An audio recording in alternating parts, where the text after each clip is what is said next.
Shalom, selamat pagi teman-teman yang terkasih. Puji Tuhan kita di pagi hari ini masih bisa merasakan berkat dan juga penyertaan yang telah Tuhan berikan kepada kita. Sebelum kita memulai aktivitas kita pada pagi hari ini, marilah kita membaca dan merenungkan sedikit dari bagian firman Tuhan.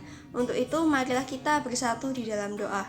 Tuhan Yesus, terima kasih untuk setiap berkat dan juga penyertaan yang telah Engkau berikan kepada kami semalaman, sehingga kami bisa bangun dengan keadaan sukacita dan bersyukur karena kebaikan-Mu yang luar biasa ini.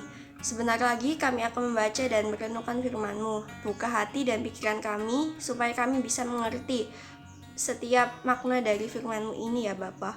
Tuhan, kami juga berdoa buat anak-Mu yang menyampaikan firman.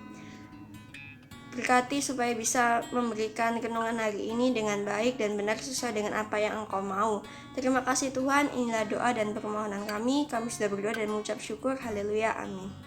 Nah teman-teman, jadi renungan yang aku bawakan hari ini berjudul Berserah, yang didasari oleh dua bacaan. Yang pertama ada di Amsal 16 ayat yang ketiga. Demikian bunyinya: serahkanlah perbuatanmu kepada Tuhan, maka terlaksanalah rencanamu.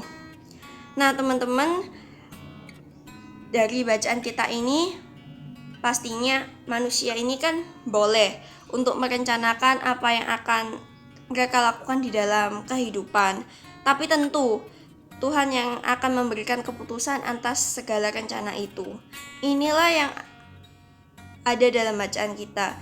Dalam setiap rencana manusia tentunya ada hal-hal yang baik menurut pemahaman kita, tapi kita semua setuju kan kalau yang buat milih dan merencanakan hidup kita itu cuma Tuhan. Kita memang dikasih pilihan untuk memilih dan merencanakan hidup kita, tapi kita harus mengingat kalau hidup kita ini berasal dari Tuhan. Maka dari itu, dalam tiap rencana, manusia hendaknya melibatkan Tuhan dan mempercayakannya kepada Tuhan. Dan di ayat yang ketiga ini menyampaikan kepada kita, jika kita melibatkan Tuhan dan mempercayakan rancangan kita kepadanya, maka kita akan berhasil melaksanakannya, selama itu hal yang positif atau hal yang baik. Atau bisa jadi yang terbaik akan terlaksana dan diberkati Tuhan. Sedangkan di bacaan kita yang kedua, di Roma 8 ayat yang ke-28 yang bertuliskan, kita tahu sekarang bahwa Allah turut bekerja dalam segala sesuatu untuk mendatangkan kebaikan bagi mereka yang mengasihi Dia, yaitu bagi mereka yang terpanggil sesuai dengan rencana Allah. Ayat ini menyampaikan bahwa yang terjadi dalam hidup manusia adalah bagian dari pekerjaan Allah untuk mendatangkan kebaikan bagi kita. Jika rencana baik sudah kita rencanakan untuk kehidupan kita, maka pasti rencana Tuhan jauh lebih baik buat kita. Apapun yang terjadi dalam hidup kita, baik itu di luar rencana dan bahkan tidak sesuai dengan apa yang kita harapkan, ingat bahwa Tuhan memberikan kita yang terbaik untuk membawa kita lebih bersandar hanya kepadanya. Serahkanlah setiap rencana sekarang dan seterusnya hanya kepada Tuhan, maka yang terbaik Dia berikan bagi kita kelak, yaitu mahkota kehidupan.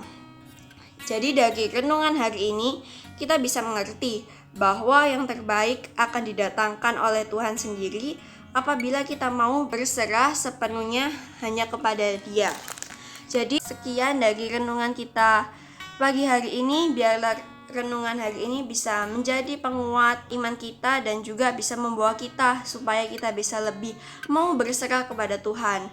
Sebelum kita mulai aktivitas kita dan juga mau menutup renungan pagi hari ini, marilah kita tutup di dalam doa. Tuhan Yesus, terima kasih untuk firman-Mu hari ini yang mengajarkan bahwa berserah ini mendatangkan sesuatu yang terbaik yang hanya berasal daripada-Mu saja. Ajarkan kami untuk selalu berserah dalam keadaan apapun. Ajarkan kami juga untuk selalu melibatkan Engkau dalam setiap rencana kita, baik itu rencana yang kecil maupun rencana yang besar. Terima kasih Tuhan untuk renungan hari ini dan juga berkati kami, berkati PAS kami hari ini supaya kami bisa memperoleh hasil yang terbaik sesuai dengan apa yang Engkau mau. Terima kasih Tuhan, inilah doa dan permohonan kami. Kami sudah berdoa dan mengucap syukur. Haleluya.